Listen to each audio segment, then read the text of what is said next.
बिल्कुल हाईवे के बगल में हो रहा था। वो हाईवे बाबा के सत्संग की वजह से ही जाम था, प्रशासन को पहुंचने में टाइम लगा। अगर वो शायद 5-7 किलोमीटर से लौट कर आए होते, जितने उनके काफिले में गाड़ियां थी, 4 गाड़ियां अगर लगती तो शायद कुछ और जाने वहां बच गई होती। नहीं आदर्श जी, आज की सिचुएशन जो है, हाथरस के बाद जो सिचुएशन डेवलप हुई है, हमें तो ये सोच के अफसोस करना चाहिए कि इस देश में लोग आज भी अपने आप को इतना लाचार, इतना पीड़ित और इतना हेल्पलेस महसूस करते हैं कि वो इस तरह के बाबाओं के पीछे भागते हैं अपनी समस्याओं का समाधान करने के लिए। ये जो एक धर्म के नाम पे दुकान का जो एक कारोबार खड़ा हो गया है, और वो हमने बहुत बार देखा है, कई सारी इस तरह की घटनाएं पिछले बहुत सालों में हमने देखी हैं।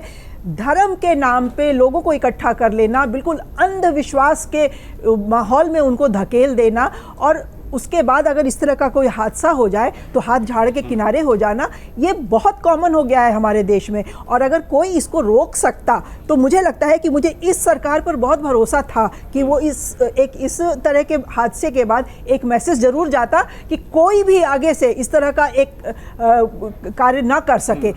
योगी जी की तो एक छवि है, वो तो मैसेज देने के लिए कोई एक अगर परिवार में एक क्रिमिनल है तो उसके पूरे खानदान के घरों पे बुलडोजर चल जाते हैं। तो उस छवि के बरकरार रखते हुए अगर वो बाबा के इतने आश्रम हैं यूपी में, एक ही आश्रम पर भी कोई कार्रवाई वो कर लेते।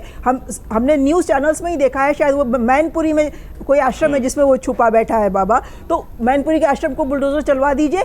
एक तो कुछ संदेश दीजिए कि आप इस तरह के लोगों को जो जनता को बेवकूफ़ बना रहे हैं उसके खिलाफ सख्ती से कदम उठा सकते हैं। अगर हम अभी ये संदेश नहीं देंगे तो ये कभी नहीं रुकेगा, और इस तरह के हादसे होते रहेंगे। और बेचारे निर्दोष लोगों की तो अपनी समस्याएं हैं, वो समस्याओं के लिए चारों तरफ देखते हैं। जब उनको सरकार से उसके उपाय नहीं मिलता है, अपनी समस्याओं का समाधान नहीं मिलता है, तो वो ऐसे बाबाओं के पीछे भागते हैं। लेकिन हम उसमें कैसे रोक लगा सकते हैं, ये हमें सरकार की तरफ से कदम उठाने पर ही एक संदेश जाएगा, जो कि अभी फिलहाल सिर्फ लीपापोती के अलावा कुछ नहीं दिख रहा है। अगर आज बाबा के खिलाफ एक स्टेटमेंट भी आ जाता चीफ मिनिस्टर की तरफ से या किसी भी बड़े नेता की तरफ से सत्ताधारी पार्टी में, तो एक मैसेज जरूर जाता। लेकिन अभी तक वो बच रहे हैं, अभी भी वो कह रहे हैं कि जरूरत होगी तो पूछताछ होगी। अरे अब कब जरूरत होगी? इतनी जानें चली गई, अब जरूरत नहीं तो कब जरूरत होगी?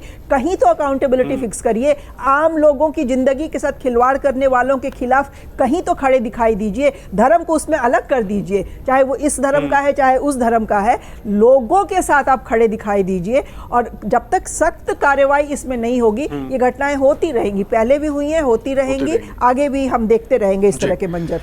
अगर आप ये वीडियो YouTube पर देख रहे हैं तो हमारे चैनल को सब्सक्राइब करें और बेल आइकन को दबाना ना भूलें। अगर आप Facebook पर ये वीडियो देख रहे हैं तो हमारे पेज को लाइक करें।